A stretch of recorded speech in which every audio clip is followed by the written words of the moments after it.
Shalom, maître cher bien-aimé, nous sommes déjà dans notre cinquième partie de cet enseignement.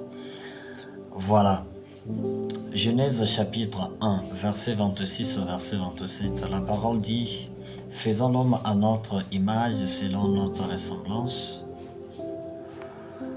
Verset 27 dit « Elohim créa l'homme à son image, il les a créés mâle et femelle ». Donc, Elohim a créé Adam à son image et à sa ressemblance. Lorsqu'on dit image et ressemblance, nous comprenons là, il s'agit d'une similitude physique, des traits physiques, la ressemblance physique. Et voilà, vous direz certainement que Elohim est invisible, il est souffle, vous dites vrai, mais ce que nous ne devons pas oublier est que Elohim a une apparition physique, il a une forme physique que l'on décrit dans les Écritures.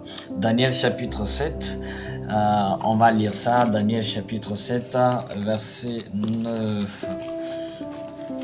Daniel chapitre 7, verset 9, on nous dit, au verset 9, il est écrit « Tandis que je contemplais, des trônes furent placés, et l'ancien des jours s'assit, son vêtement blanc comme la neige, ses cheveux, les cheveux de sa tête purs comme de la laine blanche, comme de la laine pure si vous voulez. Son trône était flamme de feu, aux roues de feu ardent. » Donc, vous comprenez, on décrit l'ancien des jours assis sur un trône. Ça veut dire qu'il a une représentation physique. Il a une représentation physique. Donc, lorsqu'on dit Elohim créa l'homme à son image et à sa ressemblance, ne regardons pas seulement l'autre côté. Voilà. Il a une représentation. Lorsqu'on le décrit sur le trône, il y a une description de celui qui est habillé. On ne peut pas s'habiller si on n'a pas un corps. Donc, Elohim a deux aspects, aspect visible et invisible. Dans son aspect visible, ok, l'homme qu'il avait créé avait sa ressemblance et son image. Et il a aussi l'aspect invisible, deux aspects visibles et invisibles.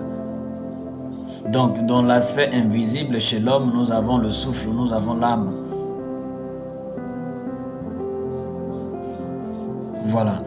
Alors, on va poursuivre. On va comprendre une chose. On nous dit son vêtement blanc comme la neige, les cheveux de sa tête purs comme la laine.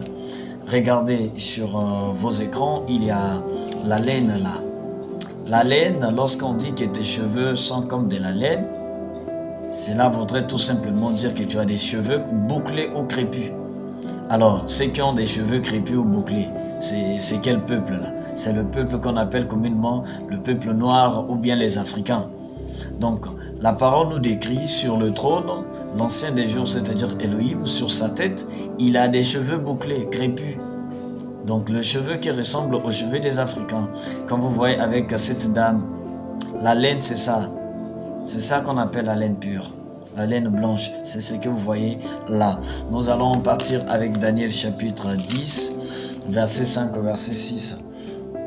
Il est écrit « Je levai les yeux pour regarder, voici, un homme vêtu de lait, les reins ceints d'or pur, son corps avait l'apparence des chrysolites, son visage l'aspect de l'éclair, ses yeux comme des lampes de feu, ses bras et ses jambes comme l'éclat du bronze poli. » Donc ici, on nous parle de ses bras, de ses pieds, ça veut dire il a un corps. Vous comprenez là? Donc c'est une description du Très-Haut sur son trône. Le Fils de l'homme, le Très-Haut, ainsi de suite, l'ancien des jours. La description est unique. C'est pour vous dire que Elohim est unique. Un seul créateur, un créateur. Donc on nous dit sur le trône, on nous répète quasiment les mêmes choses, mais ici il y a plus d'informations. Son corps avait l'apparence des chrysolites. Les chrysolites, ce sont des pierres que vous voyez là. Les pierres que vous voyez. Et vous-même constatez, ça ressemble à qui et à quelle couleur de peau. Son corps avait l'apparence des chrysolites, son visage l'aspect d'éclair. Maintenant, plus de précisions. Ses bras et ses jambes comme l'éclat du bronze poli. Le bronze. Regardez tout en haut. Regardez tout en haut là, vous verrez ça. L'aspect du bronze poli. Le bronze lisse. Le bronze, à quelle couleur? Lorsqu'on dit que tu as un teint bronzé, tu as une peau bronzée. Lorsqu'on dit que la personne a un teint bronzé ou une peau bronzée, ça voulait tout simplement dire c'est une personne de couleur, des peaux foncées, des peaux noires si vous voulez. Ok? Donc, regardez le bronze. On dit ses bras ainsi que ses pieds, avec l'éclat de bronze poli. C'est ce que vous voyez là. Et regardez la terre, avec la main de cet homme posé sur la terre. Vous comprenez bien que la peau noire, au fait, c'est la peau de couleur, les hommes de couleur. La peau noire, c'est la peau... lorsqu'on parle de foncé, on voit directement la peau noire. Il n'y a pas de débat. Il n'y a pas de débat.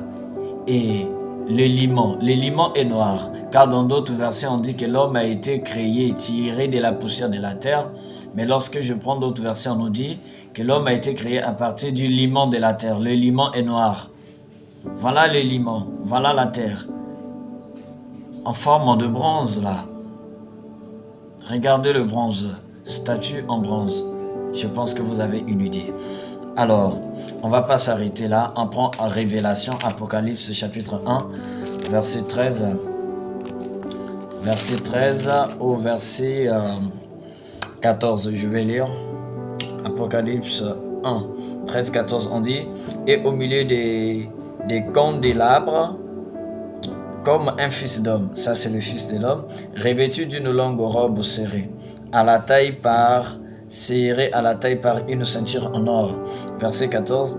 Sa tête avec des cheveux blancs comme de la laine blanche, la laine pure. C'est ce qu'on venait de voir dans Daniel. Donc il s'agit de la même personne.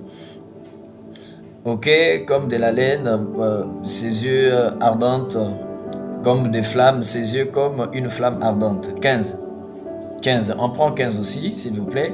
Ses pieds pareils à des lérins précieux, comme à la sortie d'une fournaise ardente.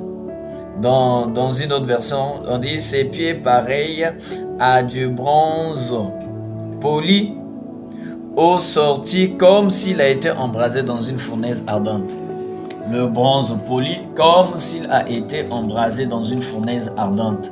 Lorsque vous prenez le bronze, vous mettez dans une fournaise ardente, ça devient très noir comme le charbon. C'est l'image que vous voyez là en bronze noir avec cet homme noir. Le bronze déjà a une couleur foncée. Lorsque vous mettez encore le bronze dans une fournaise ardente, ça devient très très noir comme le charbon. Donc la Bible, la parole est en train de nous détailler que c'est lui qui a tout créé. Au fait, a des cheveux crépus, avec une peau bronzée. Et dans l'Apocalypse, on précise encore le bronze comme à la sortie d'une fournaise ardente, c'est-à-dire très noir comme le charbon. Nous comprenons par là, lorsqu'on dit que Elohim créa l'homme à son image, Elohim a créé l'homme à son image, cet homme-là était noir comme son Elohim. Parce que la description d'Elohim, du Fils de l'homme, de l'ancien des jours sur son trône, c'est un homme aux cheveux crépus, aux cheveux bouclés, la laine, et on nous dit ses bras et ses pieds, à la couleur ou la forme de l'airain, du bronze poli, comme à la sortie d'une fournaise ardente, comme le bronze ou l'airain embrasé dans une fournaise ardente. Donc le premier être humain, Adam, était noir, Ève était noire. Voilà pourquoi l'on dit, la parole dit, Genèse 1, 26, 27, Elohim créa l'homme à son image. Donc l'image que le premier homme avait, c'est au fait l'image de son créateur. La description du créateur sur son trône. L'homme aux cheveux crépus, avec une couleur de peau bronzée et noire sur son trône. Voilà la couleur d'Adam et Ève. Les premiers hommes étaient noirs, d'où l'humanité sort. La souche première, c'est la couleur noire au bronze.